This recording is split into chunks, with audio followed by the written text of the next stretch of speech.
Alors Les Dieux Sauvages, c'est une série de fantasy post-apocalyptique. Qu'est-ce que ça veut dire?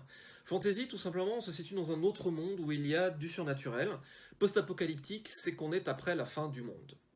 Dans Les Dieux Sauvages, Dieu a détruit le monde parce que le monde ne lui revenait pas, et a instauré une religion dictatoriale, patriarcale, où les femmes n'ont pas droit de citer. On est dans un Moyen-Âge très âpre, et l'histoire se centre autour de la jeune femme qui est derrière moi, Marianne, qui avait le choix de vivre une vie de servitude sur une ferme, en tant que vraiment tout en bas de l'échelle, dans la hiérarchie féodale, ou bien vivre libre, dans le danger, mais vivre libre. Ce qu'elle décide de faire, puisque dans ce monde, il y a ce qu'on appelle les zones instables. Ce sont les zones où on ne va pas, ce sont les forêts inexplorées, les montagnes reculées, où la magie peut déclencher toutes sortes d'accidents, de mutations.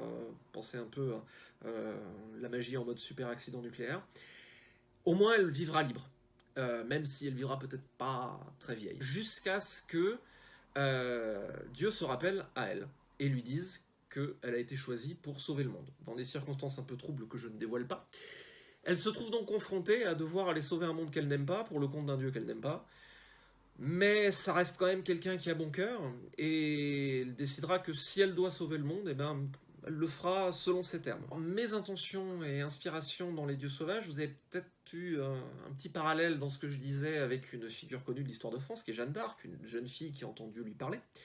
Même si là on est dans de la fantaisie, on est dans quelque chose d'extrêmement différent, ça se passe pas en France. Moi ce qui m'intéresse avant tout, ce sont les mythes que l'on construit sur l'histoire, plus que l'histoire elle-même. Comment il y a des récupérations, comment il y a des réécritures, comment finalement chaque esprit humain, chaque peuple, chaque conscience va s'approprier des faits qui sont saisissants pour en faire sa propre histoire. Donc moi le terreau qui m'intéresse, c'est le mythe, c'est pas l'histoire. Et c'est plus à travers les mythes, à travers tous les mythes qui se sont agrégés autour de Jeanne d'Arc, c'est plus sur ce terreau-là que je travaille pour raconter une histoire qui est une histoire de fantaisie complète dans un monde fictif avec des démons, avec des résurgences de technologies anciennes qui sont à la limite de la magie, etc.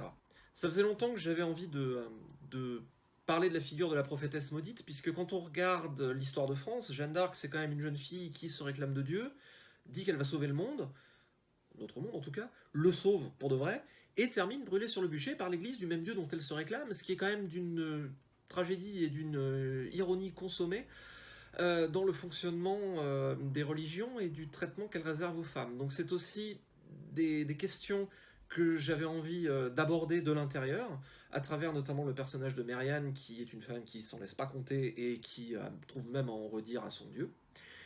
J'avais envie aussi d'aborder les questions de dynamiques historiques, justement, à nouveau, comment ces mythes se trouvent récupérés, réécrits, et quelle est l'empreinte qu'ils laissent sur l'histoire pour les générations futures.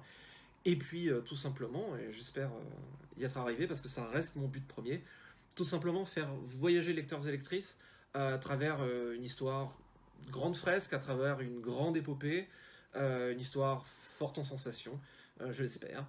Et tout simplement, j'espère que Les Dieux Sauvages sauront vous plaire. Merci.